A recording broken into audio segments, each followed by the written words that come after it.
அகிலத்தின் அன்பான சொந்தங்களுக்கு இனிய வணக்கம். மீண்டும் காணிப்பதினூடாக சந்தித்திருக்கின்றோம். உலகம் முழுவதும் இருக்கக்கூடிய இஸ்லாமிய மக்கள் ஈத் பண்டிகையை பெரும் கோலாகலமாக வரவேற்கும் இந்த சூழ்நிலையில் காசாவில் வாழக்கூடிய பாலஸ்தீன மக்களின் நிலைமை மிக பெரும் துயரமாக இருக்கின்றது. குறிப்பாக குழந்தைகளுக்கான பரிசு பொருட்கள் மற்றும் குழந்தைகளுக்கு தேவையான தின்பண்டங்களை கூட செய்து கொள்ள முடியாத அல்லது ஒரு பாதுகாப்பற்ற சூழ்நிலையிலே அடுத்த நொடி உயிர் வாழ்வோமா என்று தெரியாத நிலையில் மிகுந்த துயரத்துடன் ஈத் பண்டிகை அவர்கள் வரவேற்பதாக அல் ஜஸீரா தொலைக்காட்சியுடன் உருக்கமாக தெரிவித்திருக்கின்றார்கள். அவர்கள் கூறிய பல விடயங்கள் நெஞ்சை உருக்கும் விதமாகவும் கண்ணில் நீரை வரவழைக்கும் விதமாகவும் அமைந்திருக்கின்றன. இந்த நிலையிலே ஈத் பண்டிகை தினத்திலே அந்த மக்களுக்காக பிரார்த்தனைகளை செய்து கொண்டு குறிப்பாக காசாவிலும் பிராந்தியத்தை சூழவும் நடைபெற்றிருக்கக்கூடிய முக்கியமான நிகழ்வுகளை இந்த காணொளியில் விரிவாக பார்க்கலாம். உலகம் முழுவதும் இஸ்லாமிய பெருமக்கள் குறிப்பாக இந்த ஈத் பெருநாளை மிக விமர்சையாக கொண்டாடி கொண்டிருக்கும் சூழ்நிலையில் காசாவில் இருக்கக்கூடிய மக்கள் ஏற்கனவே அவர்கள் மிக பெரியளவு சிக்கல்களை எதிர்கொண்டிருக்கும் சூழ்நிலையில் ராஃபாவில் மிகச்சிறிய பகுதிகளுக்குள் முடக்கிவிடப்பட்டிருக்கின்றார்கள். ராஃபாவில் இஸ்ரேல் குண்டு தாக்குதல்களை நடத்தி கொண்டிருக்கும் சூழ்நிலையில் எங்கு செல்வதென்று தெரியாமல், எப்படி இந்த பண்டிகையை கொண்டாடுவதென்று தெரியாமல், உண்மையில் அங்கே நடக்கக்கூடிய நிலைமைகளை உணர முடியாத சிறிய குழந்தைகள், பச்சிலம் குழந்தைகள் கூட யுத்தத்தின் கோரப்பிடியிலே சிக்கியிருக்கும் சூழ்நிலையில் UNRWA ஐக்கிய நாடுகள் அகதிகள் பாலஸ்தீன தூதுவர் ஆலயம் இயன்றவரை தங்களால் முடிந்த அளவுக்கு அந்த குழந்தைகளை மகிழ்விப்பதற்காக தாங்கள் சில விளையாட்டுகளை ஏற்பாடு செய்திருப்பதாகவும் சில பரிசு பொருட்களை அவர்களுக்கு கொடுப்பதற்கு ஏற்பாடு செய்திருப்பதாகவும் குறிப்பாக வெளியேற்ற மண்டலமான அல் மவாசியில் இடம்பெற்ற குழந்தைகளுக்கான பண்டிகை ஈத் நடவடிக்கை நிகழ்வுகளின் போது UNRWA முக்கியமான ஒரு உறுப்பினர் தெரிவித்திருக்கின்றார். உண்மையில் UNRWA UN ஐக்கிய நாடுகள் சபையின் மீது பல விமர்சனங்கள் இருந்தாலும் கூட பாலஸ்தீனத்திலே பணியாற்றக்கூடிய UNRWA பாலஸ்தீனத்திற்கான ஐக்கிய நாடுகள் அகதிகள் தூதுவர் ஆலயம் மிக பெரும் சிக்கல்களுக்கு மத்தியில், இடர்களுக்கு மத்தியில், இவர்கள் கமாசுடன் தொடர்பட்டவர்கள், இவர்கள் கமாசுக்காக வேலை செய்கின்றார்கள், இவர்களுக்கான நிதியை நிறுத்த வேண்டும் என்றெல்லாம் ஸ்டேல் உலக நாடுகளுக்கு அறைகோல் விடுத்து UNRWAக்கு எதிராக மிக பெரும் பிரச்சாரங்களை மேற்கொண்டிருந்தார்கள். என் UNRWAனுடைய நிர்வாக அலகுகளின் மீது கூட தாக்குதலை நடத்தி UNRWAனுடைய பல உத்தியோகத்தர்கள், தொண்டு பணியாளர்கள் கொல்லப்பட்டார்கள், காயப்படுத்தப்பட்டார்கள். அதன் பின்னரும் அவர்கள் இவற்றையெல்லாம் மீறி அந்த பாலஸ்தீன மக்களுக்கு ஏதாவது ஒரு தொண்டு பணியை, ஏதாவது ஒரு மருத்துவ உதவியை, ஏதாவது கிடைக்கக்கூடிய சிறிய நிதியை கொண்டு உதவிகளை செய்ய வேண்டும் என உண்மையில் அங்கு செய்யக்கூடிய அவர்களுடைய பணி போற்றுதற்குரியது. இந்த வகையிலேயே UNRWA நிறுவனம் கான் யூனிஸுக்கு அருகில் உள்ள ஒரு பகுதியிலே அவர்கள் இதற்குரிய ஏற்பாடுகளை செய்து கொண்டிருந்த போது ஒரு உறுப்பினர் அல் ஜஸீராவிடம் குறிப்பிடுகின்றார், எங்களால் எதுவும் செய்ய முடியவில்லை, இருந்தாலும் குழந்தைகளுக்காக முடிந்தளவு தின்பண்டங்களையும் விளையாட்டு பொருட்களையும் சில விளையாட்டு நிகழ்வுகளையும் ஏற்பாடு செய்து இருக்கின்றோம். ஏனைய அரபுலக நாடுகளில் இருப்பதைப் போல இங்கு அவர்கள் பெரிய அளவில் இதை கொண்டாட முடியாவிட்டாலும் கூட, வழக்கமான ஈத் மரபுகளை அனுபவிக்க முடியாவிட்டாலும் கூட, பெருநாளில் ஒரு சில துளிகளாவது அவர்கள் மகிழ்ச்சியாக இருக்கட்டும் என்று தாங்கள் அதை ஏற்பாடு செய்திருப்பதாக குறிப்பிட்டிருக்கின்றார். நிச்சயமாக இந்த ஈத் பெருநாளிலே அங்கிருக்கக்கூடிய மக்களின் நிலை மிகவும் மோசமாக இருக்கின்றது. உணவில்லை, குடிநீர் இல்லை, சுகாதார வசதிகள் இல்லை, மருத்துவ வசதிகள் இல்லை, இருப்பதற்கு இடமில்லை, அடுத்த நொடி நாங்கள் உயிரோடு இருப்போமா என்பதற்கு எந்த உத்தரவாதமும் இல்லை. அனைத்து பக்கங்களிலிருந்தும் ஆக்கிரமிப்பு இராணுவம் அவர்களை சுற்றி வளைத்து தாக்குதலை நடத்தி கொண்டிருக்கின்றார்கள். இந்த யுத்தமகன்று அந்த மக்கள் மத்தியிலே, அந்த பாலஸ்தீனத்திலே அமைதியும் நிம்மதியும் நிலவ வேண்டும் என்பதுதான் இந்த ஈத் பண்டிகையை வரவேற்கும் இந்த பொழுதிலே நாங்கள் விரும்பக்கூடிய பிரார்த்தனையாக இருக்கின்றது.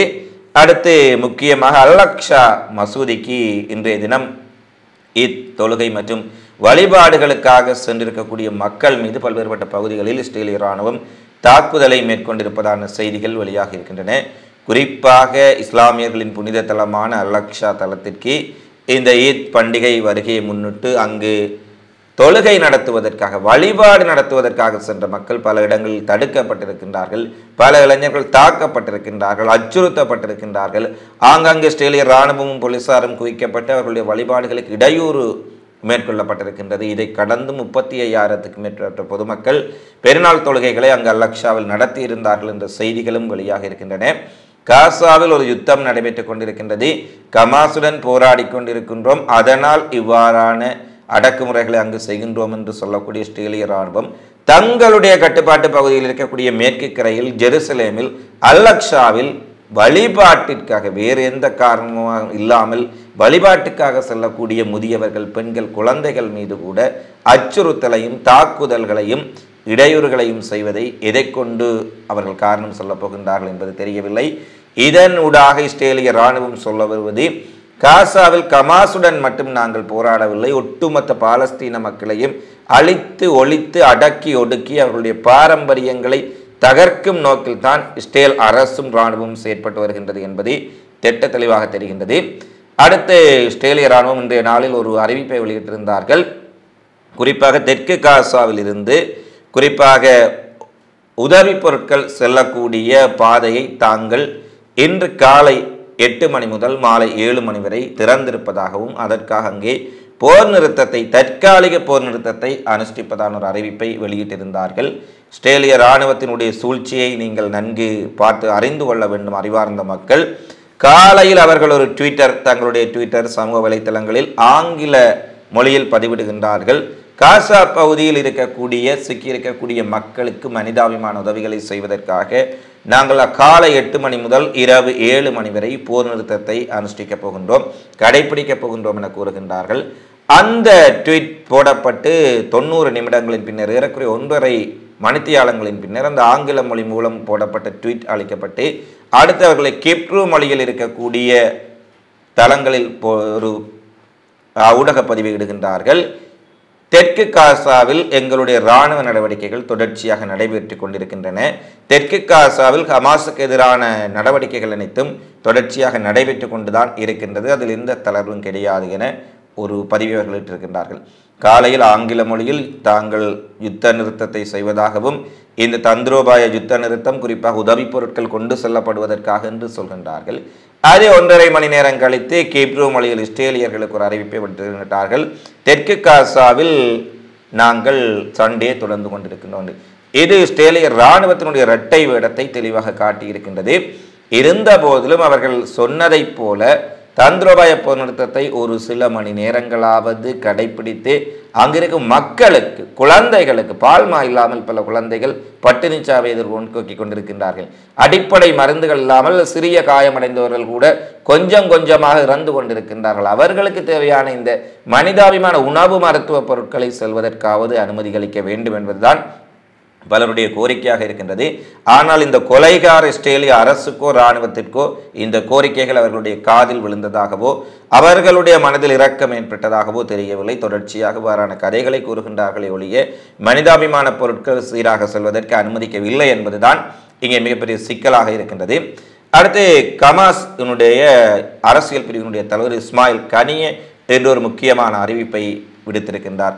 ஈத் பெருநாளை முன்னிட்டு அவரை ஒரு கத்தாரில் இருக்கக்கூடிய தொலைக்காட்சி நிறுவனம் பேட்டி எடுக்கின்றார்கள். அந்த நேர்காணலில் அவர் குறிப்பிடுகின்றார், போர் நிறுத்தம் குறித்து நீங்கள் ஹமாஸினுடைய நிலைப்பாடு என்ன என்று ஊடகவியலாளர் கேட்கும்போது அவர் குறிப்பிடுகின்றார், போர் நிறுத்தம் குறித்து ஏற்கனவே எங்களுடைய நிலைப்பாட்டை திட்ட தெளிவாக நாங்கள் அமெரிக்காவுக்கும் கூறிவிட்டோம், இஸ்ரேலுக்கும் தெரிவித்து விட்டோம், மீடியேட்டர்கள் மத்தியஸ்தர்களுக்கும் கூறிவிட்டோம். காசாவில் யுத்த நிறுத்தம் முதலில் ஆரம்பமாக 6 வார காலத்துக்கு பின்னர் நிரந்தர யுத்த நிறுத்தத்திற்கு உரிய நடவடிக்கைகள் செய்யப்பட வேண்டும். காசாவில் இருந்து முழுமையாக ஆக்கிரமிப்பு படைகள் இஸ்ரேலிய இராணுவம் வெளியேற வேண்டும்.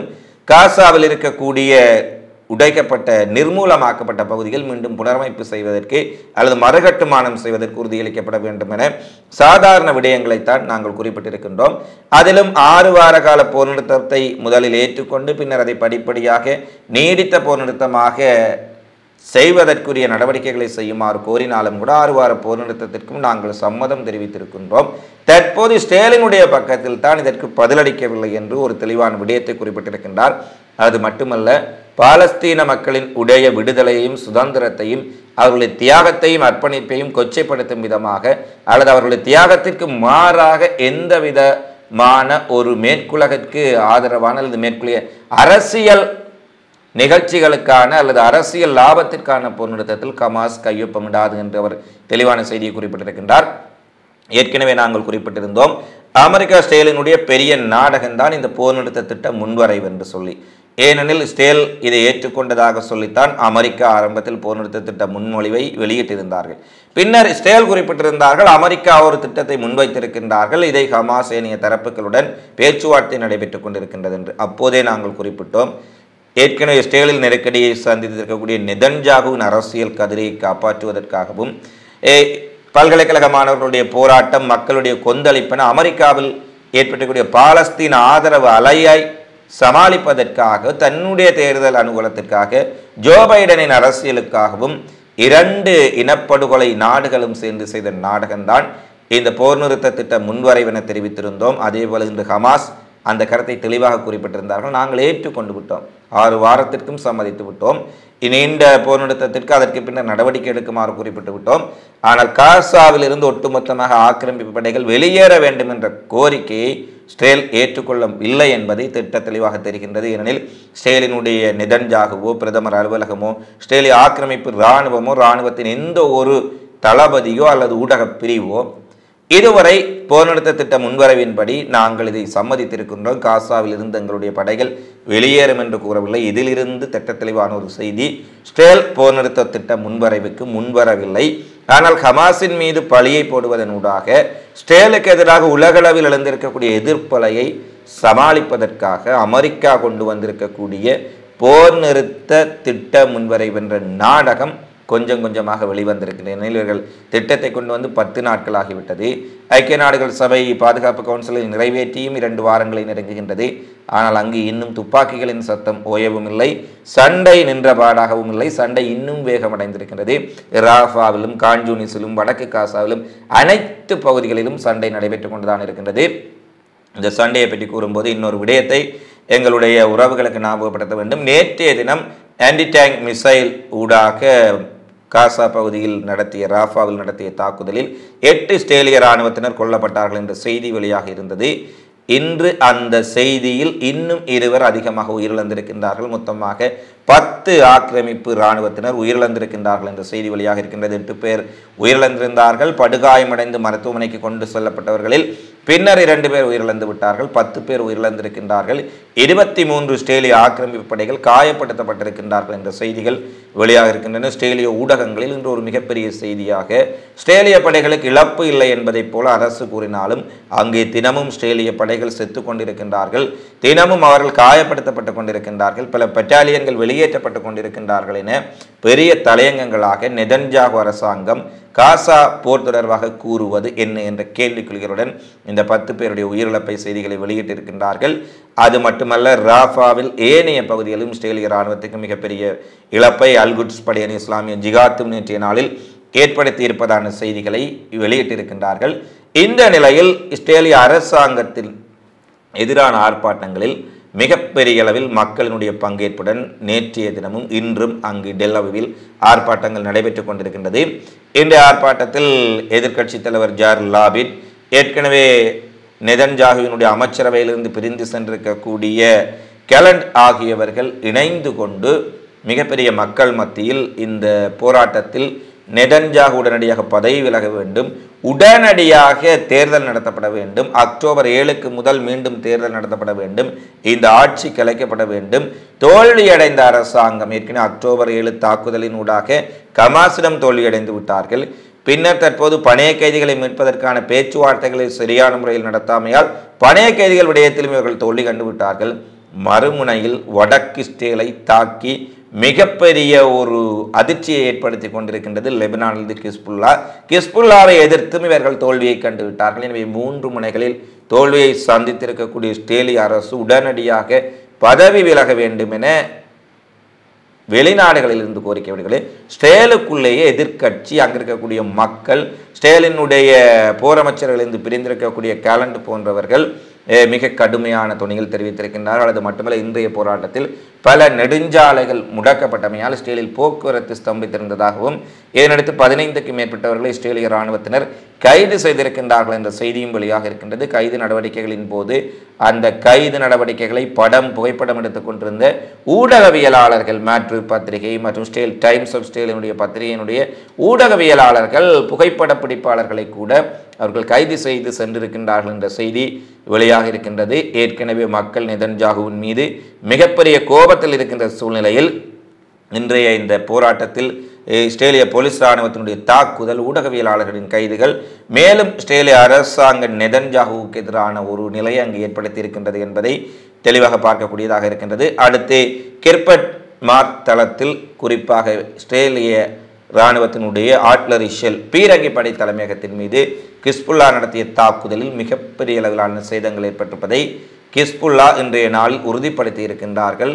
ஏனெனில் கிஸ்புல்லா ஏற்கனவே இந்த கிர்பட் மார்க் தளம் குறித்து பல செய்திகளை நாங்கள் வெளியிட்டிருந்தோம். அந்த தளம் மிகப்பெரிய அச்சுறுத்தலுக்கு உள்ளான ஒரு தளமாக இருப்பதால் இஸ்ரேலிய இராணுவத்தினர் கடந்த ஒரு வார காலத்துக்கு முன்பாக அங்கு புதிய அயன்டோம் தளங்களை நிறுவியிருந்தார்கள் என்பதை நாங்கள் பார்வையிட்டிருந்தோம். ஏனெனில் கிர்பட் மார்க் தளம் என்பது லெபனானுக்குள் இவர்கள் பீரங்கி தாக்குதல்களை, ஆர்ட்லரி ஷெல் வீச்சுக்களை நடத்துவதற்கு மிக முக்கியமாக இருக்கக்கூடிய ஒரு தளம்.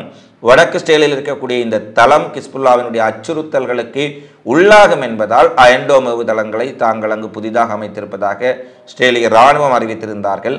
ஆனால் இன்றைய தினம் கிஸ்புல்லா வெளியிட்டிருக்கக்கூடிய காணொளியிலே லெபனானிலிருந்து சீறி பாய்ந்து சென்ற ட்ரோன்கள், ஆளில்லா விமானங்கள் கிர்பட் மார்க் தளத்தினுள்ளே வீழ்ந்து வெடித்து சிதறக்கூடிய தற்கொலை ட்ரோன்கள் காட்சிகளை வெளியிட்டிருக்கின்றார்கள். நாங்கள் யூடியூப் நிறுவன விதிமுறைகளின்படி வெடிக்கக்கூடிய, எரியக்கூடிய, குண்டுவெடிப்பு சார்ந்த காட்சிகளை வெளியிட முடியவில்லை. கிஸ்புல்லாவினுடைய ஊடகப்பதிவில் அதில் தெளிவாக வெளியிட்டிருக்கின்றார்கள். அந்த தளத்தில் இன்று ஒரு மிகப்பெரிய சேதம் ஏற்பட்டிருக்கின்றது என்று சொன்னால், கடந்த சில தினங்களாகவே இஸ்ரேலுக்குள் ஒரு புயல் வேகத்தில் ஏவுகணைகள், ராக்கெட்டுகளை கொண்டு கிஸ்புல்லா தாக்குதலை நடத்தி கொண்டிருந்தார்கள். அங்கு இங்கென்றில்லாமல் வடக்கு இஸ்ரேல் முழுவதும் ஒரே நேரத்தில் நூற்றுக்கணக்கான ஏவுகணைகளை உள்ளே அனுப்பி மிகப்பெரிய தாக்குதல். இஸ்ரேலுக்கு எங்கெங்கெல்லாம் சேதம் ஏற்பட்டிருக்கின்றது என்பதை உடனடியாக கணக்கெடுக்க முடியாத அளவுக்கு ஒரு மிக பெரும் தாக்குதல். பல முனைகளில் மெரோன் விமானப்படை தளம், மெட்டுலா தளம், அல்லாலம் தளம், இஸ்ரேலிய ட்ரேடார் நிலையங்கள், காவலரன்கள், ஆயுத தொழிற்சாலைகள் என பலவற்றை இலக்கு வைத்திருந்தார்கள். இந்த நிலையில் தான் தற்பொழுது கிர்பட் மார்க் தளத்தில் 10 நாட்களுக்கு முன்னர் இவர்கள் நிறுவிய அயன்டோம் ஏவுதளங்களும் அளிக்கப்பட்டிருப்பதை இன்று அந்த தளத்துக்குள் வீழ்ந்து வெடித்த ட்ரோன்கள் மிக தெளிவாக உறுதிப்படுத்தி இருக்கின்றது. எனவே கிஸ்புல்லா இஸ்ரேலுக்குள் தாக்குதலை நடத்தும் பொழுது அயன்டோம் தளங்கள், ரேடார் நிலையங்களை ஒவ்வொன்றாக தகர்த்து இஸ்ரேலிய இராணுவம் லெபனானுக்குள் ஒரு போரை தொடங்கும் போது ஒரு பலவீனமான நிலையை ஏற்படுத்துவதற்கான வேலைகளை செய்து கொண்டிருக்கின்றார்கள் என்பதை தெளிவாக காட்டியிருக்கின்றது. இந்த பீரங்கி படைத்தளமும் மிகப்பெரிய ஒரு சேதத்தை அடைந்திருக்கின்றது என்ற செய்தி முக்கியமாக வெளியாக இருக்கின்றது. அடுத்து பிரான்சில் நடைபெறக்கூடிய ஜூரோசேட்ரி ஆயுத கண்காட்சி, ஆயுத நிறுவனங்கள், உலகளாவிய ஐரோப்பா, அமெரிக்கா மற்றும் பல்வேறு நாடுகளில் இருக்கக்கூடிய ஆயுத நிறுவனங்கள், ஆயுத விற்பனையாளர்கள், ஆயுத முகவர்கள் போன்றவர்களுக்கான இந்த ஜூரோசேட்ரி ஆயுத கண்காட்சியில் இஸ்ரேலிய ஆயுத நிறுவனங்களோ, இஸ்ரேலிய துணை நிறுவனங்களோ, இஸ்ரேலிய தொழில்நுட்ப நிறுவனங்களோ எவையும் பங்கு பெற்ற முடியாது என பிரான்சினுடைய நீதிமன்றம் ஒரு உத்தரவை பிறப்பித்திருந்தார்கள். ஆனால் பிரான்சுக்குள்ளும் இஸ்ரேலுக்கு ஆதரவானவர்கள் இருக்கின்றார்கள். எந்த அயோக்கியனுக்கும் ஆதரவானவர்கள் எல்லா நாடுகளிலும் இருக்கின்றார்கள். அதேபோல் இஸ்ரேலுக்கு ஆதரவான சிலர் பிரான்ஸ் நீதிமன்றத்தில் மீண்டும் இந்த தடையை ஏற்றுக்கொள்ள முடியாது, இதை மீண்டும் ஒரு மேன்முறையீடு செய்திருந்தார்கள். பிரான்ஸ் நீதிமன்றத்தில் இஸ்ரேலிய ஆயுத நிறுவனங்களுக்கு, இஸ்ரேலிய ஆயுத தொழில்நுட்ப நிறுவனங்களுக்கு விதிக்கப்பட்ட தடையை நீக்கி இந்த நிறுவனங்களும் இந்த மிகப்பெரிய கண்காட்சியில் பங்கு பெற்ற வேண்டும் என. ஆனால் பிரான்சினுடைய நீதிமன்றம் மீண்டும் தெளிவாக கூறியிருக்கின்றது, இஸ்ரேலிய ஆயுத நிறுவனங்கள் மட்டுமல்ல, இஸ்ரேலிய ஆயுத தயாரிப்பு சார்ந்த துணை நிறுவனங்கள் கூட எதுவும் இந்த கண்காட்சியில் பங்கு பெற்றக்கூடாது. இஸ்ரேலின் எந்த ஆயுத முகவருக்கும், ஆயுத தொழிற்சாலைகளை நடத்துவர்களுக்கும், இஸ்ரேலிய ஆயுதம் விற்பனை சார்ந்த எவருக்கும் இங்கே இடமில்லை என்பதோடு இஸ்ரேலிய ஆயுத நிறுவனங்கள் இங்கு அனுமதிக்கப்படவில்லை என்பதை அனைத்து நுழைவாசல்களும் காட்சிப்படுத்த வேண்டும் என்ற ஒரு செய்தியையும் வெளியிட்டிருக்கின்றால் இது இஸ்ரேலுக்கு ஒரு மிகப்பெரிய அவமானம் என்பது மட்டுமல்ல, நேட்டோவில் இருக்கக்கூடிய பிரான்ஸ் இஸ்ரேலுக்கு எதிராக கொஞ்சம் கொஞ்சமாக நிலைப்பாட்டை எடுத்துக்கொண்டிருக்கின்றார்கள் என்பது மிக தெளிவாக தெரிகின்றது. எனவே இஸ்ரேல் கொஞ்சம் கொஞ்சமாக தனிமைப்படுத்தப்பட்டு கொண்டிருக்கின்றார்கள் என்பது திட்ட தெளிவாக தெரிகின்றது. அரபுலகத்தில் இருக்கக்கூடிய சில கருப்பாடுகள் பாலஸ்தீன மக்களின் நடவடிக்கைகளை அல்லது நலன்களை புறந்தள்ளி இஸ்ரேலுடனும் அமெரிக்காவுடனும் கள்ள உறவை வைத்து கொண்டிருந்தாலும் கூட ஐரோப்பிய நாடுகளிலேயே பலர் தங்களுடைய மனசாட்சியின் பிரகாரம் இஸ்ரேலுடனான உறவை கொஞ்சம் கொஞ்சமாக துண்டித்து கொண்டிருக்கின்றார்கள் என்பதுதான் பாலஸ்தீன மக்களுக்கு, பாலஸ்தீன விடுதலை போருக்கு கிடைத்திருக்கக்கூடிய ஒரு மிகப்பெரிய சாதகமான அம்சமாக தற்போது பார்க்கப்படுகின்றது. இவைதான் இன்றைய நாளில் வெளியாக இருக்கக்கூடிய பிரதான செய்திகளாக நிகழ்வுகளாக பதிவாக இருக்கின்றன. தொடர்ச்சியாக உலகெங்கும் நடைபெறும் நிகழ்வுகளை உடனுக்குடன் தெரிந்து கொள்ள அகிலத்தோடு இணைந்திருங்கள். இந்த காணொலி பதிவு தொடர்பிலான உங்களது மதிப்பான கருத்துக்களை தவறாமல் கொமெண்ட்ஸில் பதிவிடுங்கள் என கேட்டுக்கொண்டு மீண்டும் ஒரு காணொலி பதிவில் உங்களை சந்திக்கும் வரை உங்களிடமிருந்து விடைபெறும் நான் உங்கள் அன்பின் சந்துரு. வணக்கம்.